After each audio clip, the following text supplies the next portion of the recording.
Olá, meu irmão, minha irmã, sejam bem-vindos à nossa meditação desse Domingo de Ramos e da Paixão do Senhor.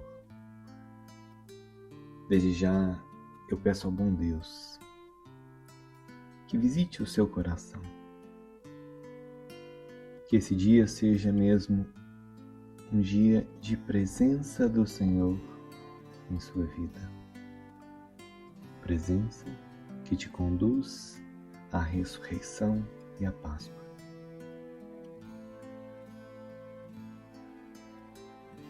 Senhor Jesus, iniciamos a Semana Santa acompanhando-te com ramos humildes e um desejo sincero de conversão. Entra em nossa cidade interior e faz do nosso coração uma casa aberta à tua passagem. Que nosso louvor não se limite a um momento festivo, mas se torne seguimento até a cruz e caridade concreta com os pequenos. Espírito Santo, acompanha-nos para entrar com recolhimento no mistério desses dias santos. Abre o nosso coração para escutar com atenção, obedecer à tua palavra com amor e servir com alegria a todos, seguindo os passos de Cristo que se entrega por nós.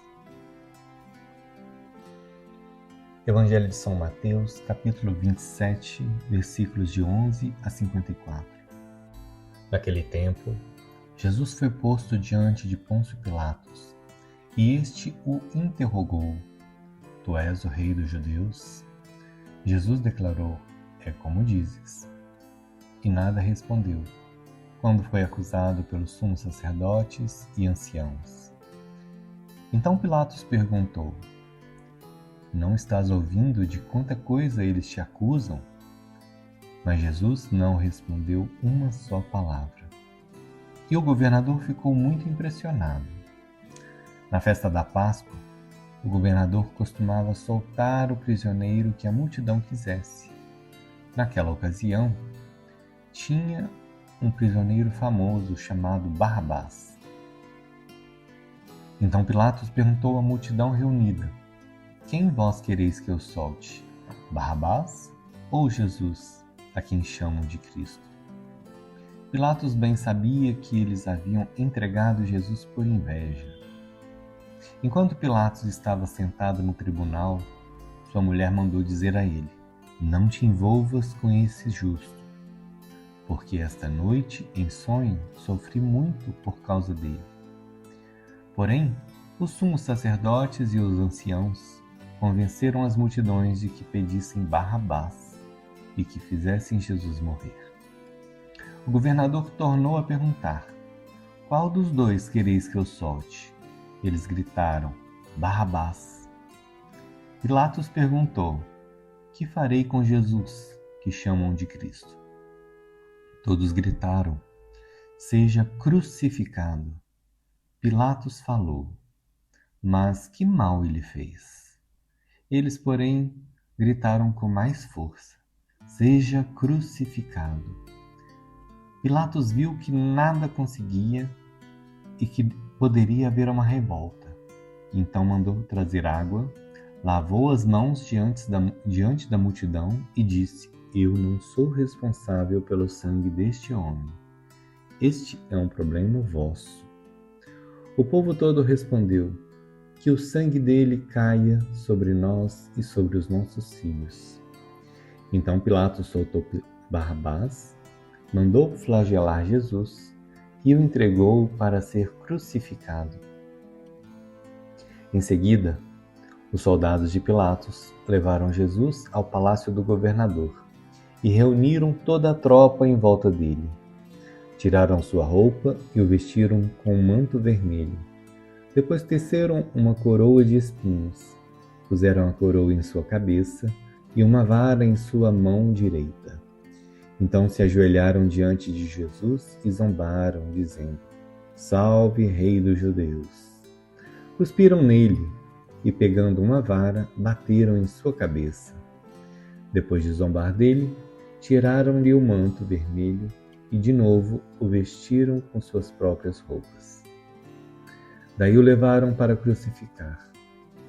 Quando saíam, encontraram um homem chamado Simão, da cidade de Cirene, e o obrigaram a carregar a cruz de Jesus.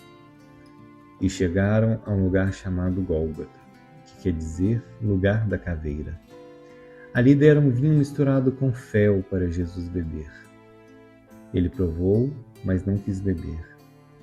Depois de o crucificarem, fizeram um sorteio, repartindo entre si as suas vestes, e ficaram ali sentados montando guarda.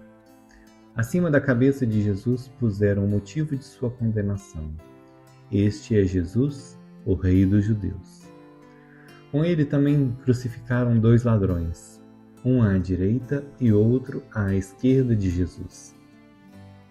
As pessoas que passavam por ali o insultavam, balançando a cabeça e dizendo: Tu, que ias destruir o templo e construí-lo de novo em 3 dias, salva-te a ti mesmo. Se és o Filho de Deus, desce da cruz. Do mesmo modo, os sumos sacerdotes, junto com os mestres da lei e os anciãos, também zombavam de Jesus. A outro salvou, a si mesmo não pode salvar. É Rei de Israel, desça agora da cruz, e acreditaremos nele. Confiou em Deus.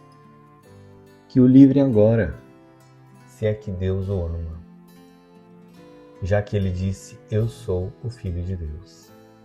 Do mesmo modo, também os 2 ladrões, que foram crucificados com Jesus, o insultavam. Desde o meio-dia até as 3 horas da tarde, houve escuridão sobre toda a terra. Pelas 3 horas da tarde, Jesus deu um forte grito: Eli, Eli, lama sabachthani, que quer dizer: meu Deus, por que me abandonaste? Alguns dos que ali estavam, ouvindo, disseram: Ele está chamando Elias. E logo um deles, correndo, pegou uma esponja, ensopou-a em vinagre, colocou-a na ponta de uma vara e lhe deu para beber. Outros, porém, disseram: Deixa, vamos ver se Elias vem salvá-lo. Então Jesus deu outra vez um forte grito e entregou o Espírito. E eis que a cortina do santuário rasgou-se de alto a baixo em 2 partes. A terra tremeu e as pedras se partiram. Os túmulos se abriram e muitos corpos dos santos falecidos ressuscitaram. Saindo dos túmulos, depois da ressurreição de Jesus, apareceram na cidade santa e foram vistos por muitas pessoas. O oficial e os soldados que estavam com ele, guardando Jesus, ao notarem o terremoto e tudo o que havia acontecido, ficaram com muito medo e disseram: Ele era mesmo Filho de Deus. Palavra da salvação, glória a vós, Senhor. Meus queridos irmãos e irmãs, meus queridos ouvintes, eis-nos no coração da paixão de Jesus, no coração da paixão de Deus. Jesus é levado diante de Pilatos, governador civil, depois de ter sido condenado pelo poder religioso. Jesus é totalmente rejeitado. As acusações surgem. Entre elas, a mais grave é a que a multidão lança a Jesus quando ele já está crucificado. Tu, que destróis o templo e o reconstróis em 3 dias, salva-te a ti mesmo, se és o Filho de Deus, e desce da cruz. Com efeito, Jesus tinha dito: destruí esse templo e em 3 dias eu o levantarei. Sem dúvida, esse anúncio nos deixou confusos. Destruir o templo, seu orgulho nacional. Mas nós sabemos, ao falar do templo, Jesus estava falando do seu corpo e, portanto, também de nossos corpos. O corpo como templo no qual Deus se manifesta em pessoa, é o corpo de Cristo. O corpo como lugar onde Deus se dá é o nosso próprio corpo. Jesus dissera à samaritana que Deus não estava ligado a tal ou tal templo, mas ao corpo de Jesus e ao nosso. Isso para vir existencialmente ao nosso encontro naquele que é o centro de nosso corpo, ou poderíamos chamar de templo, o nosso coração, ou como poderíamos também chamar, o nosso espírito. Em nosso Evangelho, o mínimo que podemos dizer é que todos os corações, todos os templos estão fechados, exceto o de Jesus. Ao longo de seus escritos, São João da Cruz descreve muitas vezes nosso ser como sendo um templo. Por exemplo, na subida do Monte Carmelo, onde sublinha que o desapego propicia a pureza da alma e do corpo e proporciona uma conveniência angélica com Deus e faz da alma e do corpo o templo do Espírito Santo. É no canto da Chama Viva de Amor e seu comentário que ele utiliza mais a temática do templo, embora de modo muito simbólico e alegórico também. Trata-se principalmente da primeira estrofe, onde ele diz assim: ó chama viva de amor que eternamente feres de minha alma o centro mais profundo, pois já não és esquiva, acaba já se queres, rompe a tela desse doce encontro.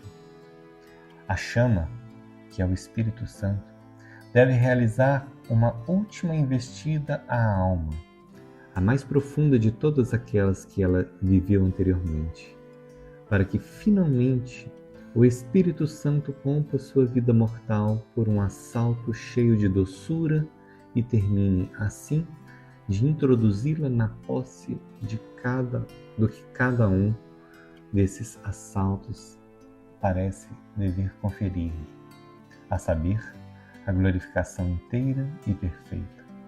Trata-se da célebre morte de amor.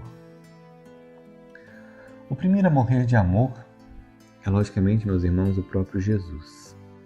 Como destacaram os doutores e padres da Igreja, Jesus que dorme na morte da cruz é um novo Adão. No Gênesis, o texto grego que descreve o adormecimento de Adão é êxtasis.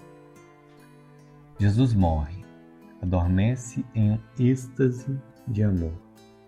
Em seu canto, João pede que essa morte estática de amor seja provocada pelo fato de que seja rompida uma tela. Se prolongamos a simbologia do Templo de Jerusalém, deve-se recordar que entre a parte mais central do templo, ou seja, o Santo dos Santos, reservado apenas ao sumo sacerdote, e aquela que antecede imediatamente o Santo, reservado apenas aos sacerdotes, se achava uma cortina de pano. É essa cortina que se rasga quando Jesus morre na cruz. E eis que o véu do santuário se rasgou em duas partes. Os túmulos se abriram. Morrendo de amor na cruz, Jesus rompe o último centro de seu coração, que seria o centro do templo, para dar a nós, para nos fazer entrar nesse Santo dos Santos, para nos dar todo o perdão do Pai, ou seja, o Espírito Santo. Jesus é o templo, é também o sumo sacerdote que dá o perdão divino. Para muitos, os túmulos, os corações, se abrem e se fecham irremediavelmente. A ferida visível de Jesus, transpassado pela lança, nos revela a ferida infinita do coração de Deus. Nesta quaresma, meus irmãos, João da Cruz nos convida a abrir nosso coração, a rasgar nosso coração, não nossas vestes, como dizem os profetas. Para João, a nossa tela, ou seja, o nosso coração, é espessa demais. No templo, diante da cortina, havia o candelabro de 7 braços. No canto de João da Cruz, ele simboliza o Espírito Santo, que projeta suas sombras luminosas sobre a tela da cortina. Ele escreve o seguinte: para compreender essas projeções da sombra de Deus, essa irradiação de luz, notemos que todo objeto produz uma sombra proporcional à sua espessura. Se o objeto é espesso, produzirá uma sombra opaca.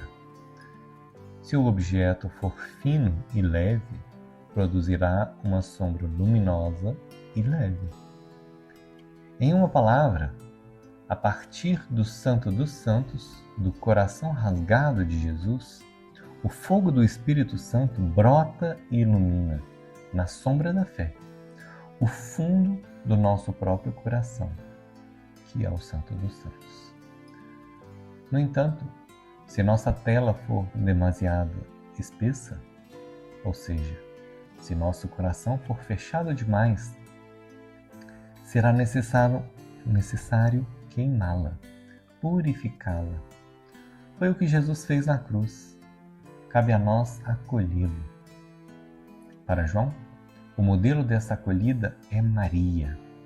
Daí vem que o favor insigne concedido à Virgem Maria de conceber o Filho de Deus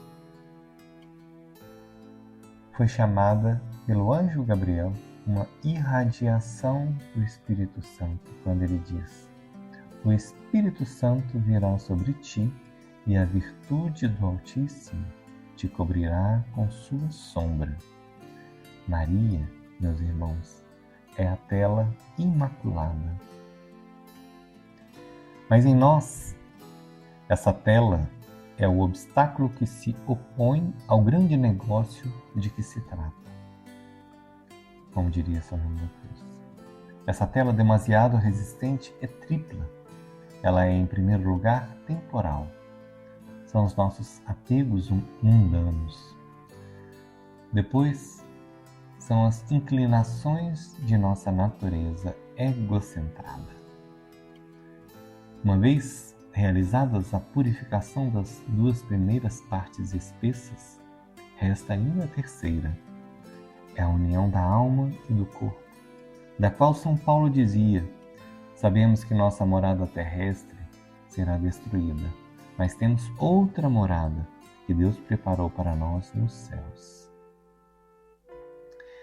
Em resumo, uma vez concluída a purificação, nossa morte, como a de Jesus e de Maria, será uma morte de amor fecundo. Aqueles que estão ao pé da cruz e escarnecem de Jesus estão justamente encerrados nessas 3 espessuras. Eles tinham esperado do Messias uma salvação mundana, uma dominação política de maneira totalmente egocentrada.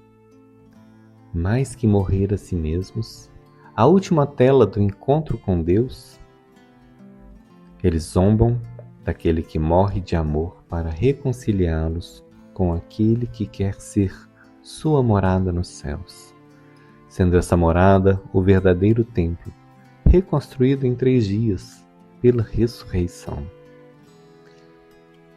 É preciso, portanto, que a tripla espessura da tela do nosso coração seja purificada, queimada pelo trido pascal, para tornar-se fina e leve. João compara a dureza de nosso coração a uma barra de madeira. No poema da Chama e seu comentário, ele descreve essa purificação.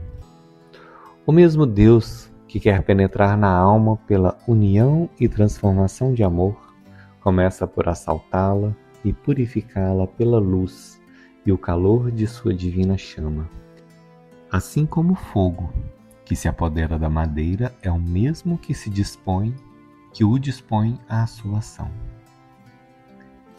E no comentário da Noite Escura ele esclarece: o fogo material, quando investe sobre a madeira, começa a fazê-la verter a água que ela contém em si. Em seguida, torna negra, desagradável de se ver, e expulsa tudo que é contrário ao fogo. A mesma coisa acontece com esse fogo de amor. Antes de unir-se a essa alma e transformá-la em si, ele põe para fora aquilo que tem de feio.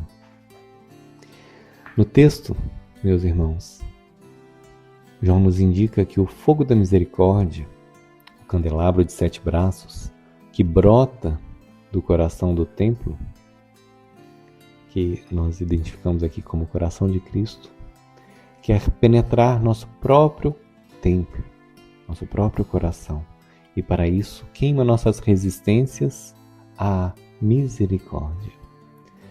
Com efeito, a madeira da barra, da qual nos fala João, faz alusão à palavra de Jesus sobre a barra que está em nosso olho, o olho de nossa consciência, centro do templo. A misericórdia para com Jesus crucificado, a misericórdia para com os outros é dom do Espírito Santo. Esse dom que suscita resistências em nós, no olho de nossa consciência, e, portanto, necessárias purificações. É a esse Espírito que resistem aqueles que estão aos pés da cruz em nosso Evangelho. Por isso mesmo, recusam a misericórdia que salva. Em contrapartida, se nos abrirmos a esse fogo purificador, este vai iluminar nossa consciência.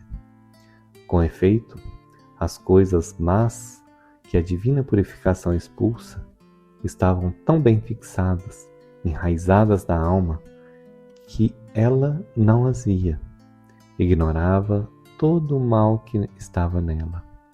Agora, para rejeitá-lo e destruí-lo, o mal, colocam-no sobre os olhos da consciência. Não é o pecador que é rejeitado, mas o pecado. A partir de então, uma vez que o templo da consciência está inteiramente aberto à misericordiosa chama, será no centro do templo interior que acontecerá essa festa do Espírito Santo, tanto mais deliciosa quanto mais interior. Maior é a pureza, mais abundantemente, mais frequentemente Deus se comunica. O que significa dizer que a Santíssima Trindade ilumina a inteligência com a sabedoria do Filho encarnado. Ela acumula de delícias sua vontade no Espírito.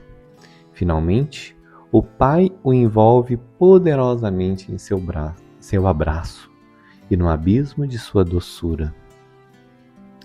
Essa festa do Espírito Santo é a festa do grande perdão concedido pelo sumo sacerdote Jesus, no templo de seu corpo e no nosso. De fato, o véu da cortina do santuário se dividiu em 2, e os rochedos se fenderam. Doravante, toda a humanidade pode passar, com o sumo sacerdote, para além da cortina, ao Santo dos Santos. Os rochedos se fenderam.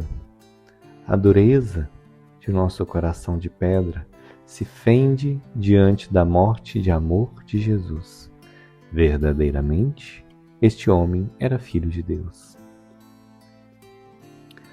À luz desse Evangelho, meus irmãos, e do ensinamento sanjoanista, podemos descobrir o quanto o pecado macula o templo que somos nós. Mas, ao mesmo tempo, descobrimos a dignidade desse templo, a dignidade de nossos corpos. Muitas vezes, fazemos uma diferença entre nosso espírito e nosso corpo. De um lado, há uma inteligência calculadora, de outro, nossos corpos, que fazemos entrar em nossos cálculos. Em resumo, temos tendência de gerenciar nosso corpo como uma realidade exterior a nós, como um objeto. Numa época como a nossa, na época do digital, não estamos longe de considerar nossos corpos como computadores. Essa atitude mecanicista nos impulsiona para o exterior de nós mesmos, para a performance. A interiorização que João da Cruz nos propõe, assim como a contemplação do coração aberto de Jesus, nos convida a outra prioridade, a de não mais viver no desempenho exterior e abstrato para finalmente viver, em primeiro lugar, a relação interior e concreta com Cristo e com todas as pessoas. O mesmo se poderia dizer, nessa nossa época de inteligência artificial, de nossa dignidade de filhos de Deus e de irmãos e irmãs, de todas as pessoas. Contemplando Jesus na cruz, é isso que nos é comunicado, doado. Pois Jesus, no fracasso da cruz, não escolheu nem a performance, nem a exterioridade escandalosa. Ele privilegiou irremediavelmente a relação com seu Pai, de uma parte, indo até o fim em sua missão, e por outro lado, com seus irmãos e irmãs, perdoando a todos. Esse corpo, templo da misericórdia, Jesus nos entrega em toda Eucaristia. Isso para que nossos próprios corpos, lugares de relações e não lugares de produção, consumo. Nossos corpos se tornam, por sua vez, templos vivos da misericórdia. O evangelista Mateus sublinha o quanto o corpo de Jesus foi ultrajado. Tiraram-lhe suas vestes, trançaram-lhe uma coroa de espinhos, depois de ter escarrado sobre ele, tomaram a vara e o bateram na cabeça. Há como um desejo de aviltar o corpo em sua vulnerabilidade relacional. É a verdadeira relação que o pecado desnatura. E isso privilegiando o que é puramente mecânico e anônimo. Flagelos, espinhos, escarro, vara e, finalmente, pregos e barras de madeira. Essa barra de madeira que está em nosso coração. A aproximação com a nossa época tecnicista pode ser feita naturalmente. Deus, justamente, não escolheu uma técnica performativa para nos salvar, mas a única e absoluta relação da encarnação, da cruz e da Eucaristia. O demônio odeia essa gratuidade de relação. Quando ele finalmente se dá conta de que Deus vai salvar o mundo pela única e carnal relação misericordiosa da cruz, ele vai buscar, como outrora no deserto, afastar Jesus dessa missão. É por isso, ensinam-nos os padres do deserto, que ele dá um sonho à mulher de Pilatos. Não te envolvas no caso desse justo, pois hoje sofri muito em sonho por causa dele. O demônio quer fazer fracassar a cruz, que é para Jesus pura relação com seu Pai e conosco. O grande perdão misericordioso nos é comunicado pela Igreja. quanto a nós, devemos comunicá-lo em verdadeiras relações ao redor de nós. São João da Cruz expressa isso em uma belíssima sentença que eu deixo aqui como finalização da nossa reflexão.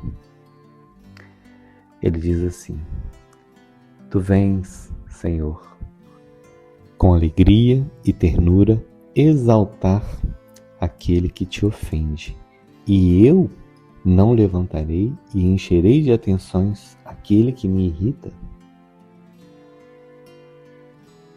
São João da Cruz, rogai por nós.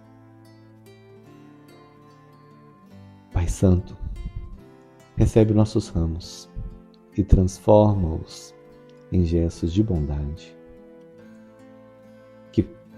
que façam da nossa casa um lugar de paz e acolhida. Senhor Jesus, que entras em Jerusalém para entregar a vida, entra também em nosso coração. Quebra o orgulho, semeia a tua mansidão e ensina-nos a seguir-te com fidelidade na cruz e na luz. Espírito Santo, fortalece nossa fé para confessar com a vida. Bendito que vem em nome do Senhor. Virgem Maria, Mãe fiel, acompanha-nos nessa Semana Santa e conduz-nos com esperança até a Páscoa. Amém. Caminhemos, meus irmãos e irmãs, olhos fixos em Jesus. Que Deus te abençoe, em nome do Pai, do Filho e do Espírito Santo. Amém.